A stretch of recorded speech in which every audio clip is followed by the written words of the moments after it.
would that be used mostly for the borders? Yeah, it'd be for the borders and also for the drug interdiction as well. Because you know, a lot of our assets are still, I mean, they're aged. I mean, they're 40, 50 years old on this already. So they just don't have the speed to go after the drug runners. So they want to use the drones and launch off and get them into the waterways and that, be able to follow targets to the payloads and all that. Here's the disconnect. Yeah. If I may. Sure. It has been proven often enough that it is our own country, our own government, that protects the drug cartels. So they wind up getting the money to have the faster boats to outrun you. So isn't it kind of like, I mean, aren't we just chasing like going around in circles, chasing our own tail here? I mean, you guys out there, your lives at risk for something our own government is perpetrating? And you see some of the funny things too. Like I can remember when I was actually active on those units that would do the drug interdiction. You know, you have all the different, like when you got the cocaine bells and we go and intercept them, they have their own little logos on them. Like they'll have like a Gatorade logo or whatever that identifies what cartel it's with. And it would just be real funny, you know, when you start seeing things in the news media on there with the different cartels on it, because, you know, the government does protect certain cartels and allows them to get drugs in, and then when the other ones aren't playing nice, they go after them.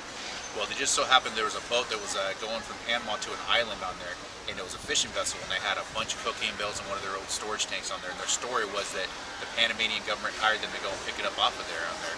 But we know all along that it's there on there. It's just that that was the cartel that we were going after at the particular time because they weren't playing nice with the government, and, you know, that's... I mean, that's the kind of stuff that you don't really hear about on there, but it's, I mean, you know what's going on. That's how it happens. Wouldn't it be better just to go ahead and legalize the drugs? I agree, yeah. I mean, you know, make it safer for the people on there. It's not going to get cut up with all this nasty stuff.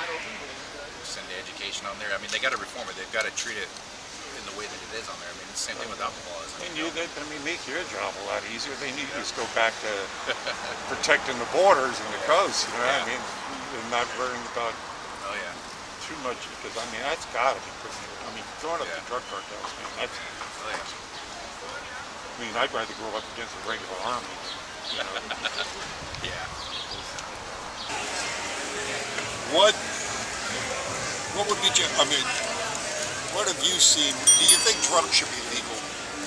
There's a cost. But you mean what drugs? Like all drugs? No. I think weed should be, but there's going to be a certain percentage that are going to become. Well, let me ask you this. Here's what I'm looking at. Yeah. If we're supposed to be truly responsible for ourselves, right? Which is, I'm sure, what you try to teach them. Well, of course. You know, you have to take responsibility for your own. You can't be dependent on these drugs. Right. At the age of 18, you should be your own man and make your own decision. Ideally so, yes. Ideally so. Yeah.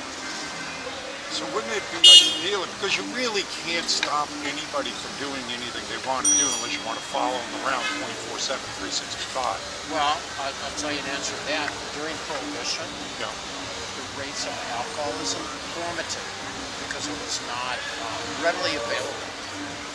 So, I don't know, I mean... But then again, the deaths skyrocketed because the alcohol they were drinking was poison. I don't think that's true, actually. I could be wrong.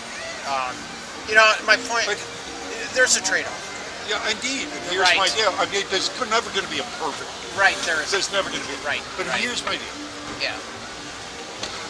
If we educate, I mean, seriously educate the kids, show them this is the drug and this is what it does to you. They know that. They know that with, like, tobacco. There's, you know, the rates went down, now they're climbing up again. But, like, with meth and heroin and all the opiates, no way should they be legalized. No way. Because I've never tried opiates or meth. Especially with opiates. But kids tell me, I said, well, you've done it once. You're just not gonna. Here's what I'm saying. You're gonna do it again. And I've gotten this from other professionals in the realm. Yeah.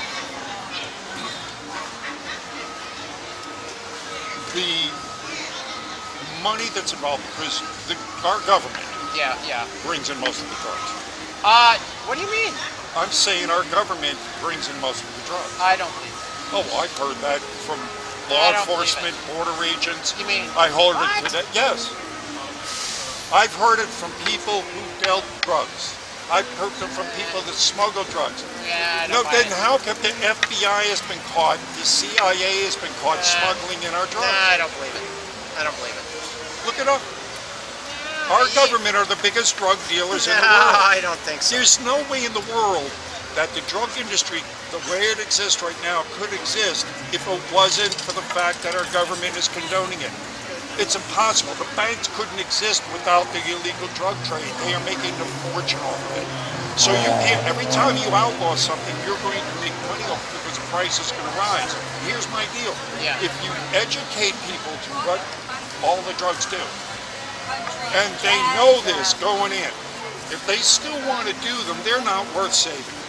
Do them all you want. Get the hell out of the gene pool as quickly as possible. If you're that stupid, That's pretty harsh. well, it's a harsh world. I don't know. It's a harsh world. And if you're stupid enough, if you've been educated, if I tell you, if you tell me right now, I'm going to go home tonight and snort Drano. Yeah, I'm right. going to go, well, you idiot, look, this is what Drano does. Let me show you what Drano does. Right. But if you're dead set on snorting Drano tonight, Right. how am I going to stop you? How is any law going to stop you? You're going to do it anyway, and there's no way you can prevent that. So if you want to go ahead and kill yourself with Drano, God, you moron. That's what I'm saying. If people are that stupid, they don't belong in the gene pool. Now, if that's harsh, well, what's harsher? Had them, taking care of these dumb people that, and then taking away from productive people to take care of people that are not going to take care of themselves and have no will to take care of themselves. Right. I mean, I know that's harsh, but what's harsher? You said it's a trade-off. It's a valid argument.